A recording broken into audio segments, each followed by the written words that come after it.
ముందుగా అందరికీ కొత్త వలస మండల ప్రజలకు అందరికీ నూతన సంవత్సర శుభాకాంక్షలు.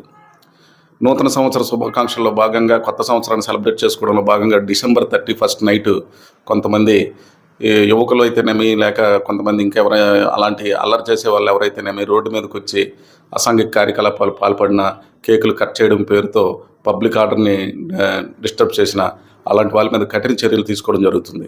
అలాగే ముందస్తు చర్యల్లో భాగంగా ఈ తాగి వాహనాలు నడిపి యాక్సిడెంట్లకి, ప్రమాదాలకి గురవుతున్నారు కాబట్టి అలాంటి వారిని కట్టడి చేయడానికి ఈరోజు ఉదయం సాయంత్రం 7 గంటల నుంచే మేము ఒక ఇంపార్టెంట్ 6 జంక్షన్ పాయింట్లు నిర్ణయించుకొని అక్కడ డ్రంక్ అండ్ డ్రైవ్ విస్తృతంగా నిర్వహిస్తాము.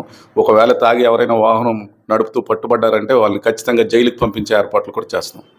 కాబట్టి యువతని, మరి ఇతర ప్రజల్ని అందరినీ కోరుకునేది ఏమంటే, ఈ కొత్త సంవత్సరాన్ని సంతోషంగా జరుపుకోవాలి, కుటుంబంతో సంతోషంగా గడపాలి అని కోరుకుంటున్నాం.